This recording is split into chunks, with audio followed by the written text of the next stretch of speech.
Chapter 7. Who is that mystery person?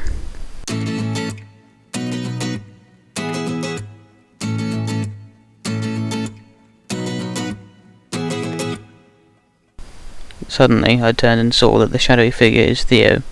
Theo is my great cousin, who I never saw very much, but, with my mouth open, I said surprisingly, "What and why are you doing this, Theo? What did I do to you for you to kill my crew and take my family?" With a sigh, he replied, "You listen here, Daisy. You have not listened to any of my warnings on this island, so you, Daisy, are going to die along with your family." I heard a snap behind Theo and saw my family in chains with clothes over their faces, and then I ran behind him and lifted their clothes off their eyes, and they tried to attack me. I jumped back and said to Theo, "Well, what have you done to our family?" Theo said with a smile, "Oh, them, I turned them like the others. I call this wild extract, where I brainwash them into thinking that they are wild vicious animals who obey only me. See, with a snap of my fingers, these wild beasts will attack at anything." I ran to hit him, but he put his fingers up and was going to click them, so with all my might I hit the tree and was going to cry, but I held it back because I didn't want it to come out as a wimp, and wished that I never ever wanted to crash here and lose everything I ever worked for from the last years of my life.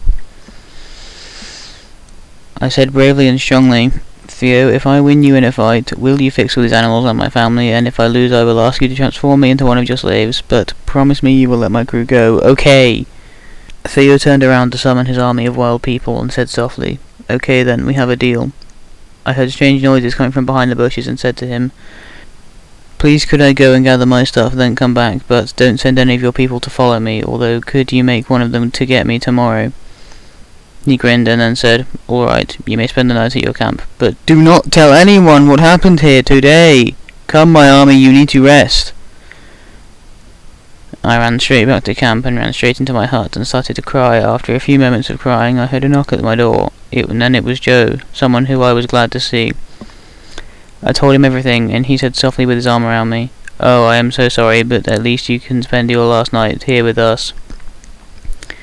Can you meet me by the watchtower in 5 minutes and put on your best suit or dress, because we are throwing a party down there, because while you were gone, me and a few others caught a load of fish and found some bananas and also some cocoa beans, so see you there."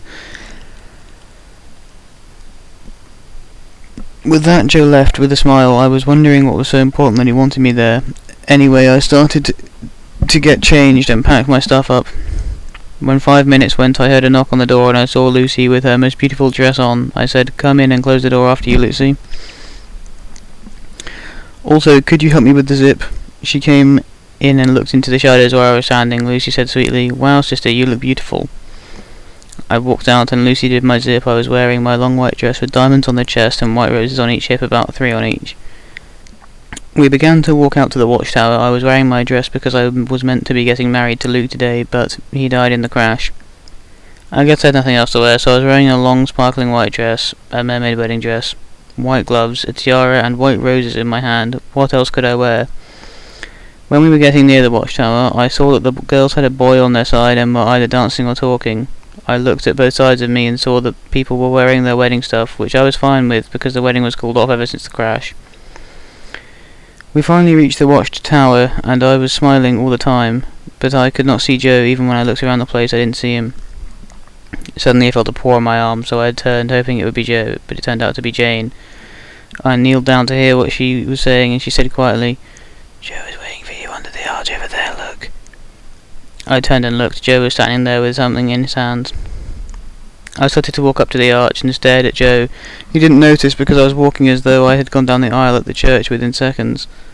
I was almost there, and he noticed and stood right near the edge of the steps. He said to Liam, "Could you get everyone near the arch and make sure they can hear what is going to be said, please?" I didn't hear what he was saying, but I knew something special was going to happen. By the time I got up the stairs, everyone was around the arch. Joe got my flowers and gave them to Leela to hold for a few minutes, and then said, "Hi Daisy, I know we've been in love for a few weeks or months now, but I was wondering," as he got down on one knee and carried on saying proudly, "I was wondering if you would marry me." I looked at him and he was staring at me, waiting for an answer. Then after looking at everyone who was left, well, I guess I would say yes." With that I jumped into his arms and gave him a giant kiss on the lips. With that he gave me the diamond ring.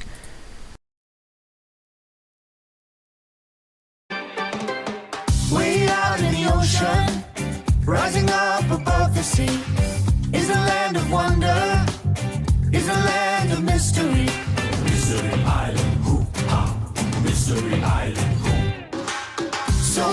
discover so much for us to see. On screen is a visual representation of what it was like to make this fucking thing. God, I hate these. Here's an outtake as well. But his...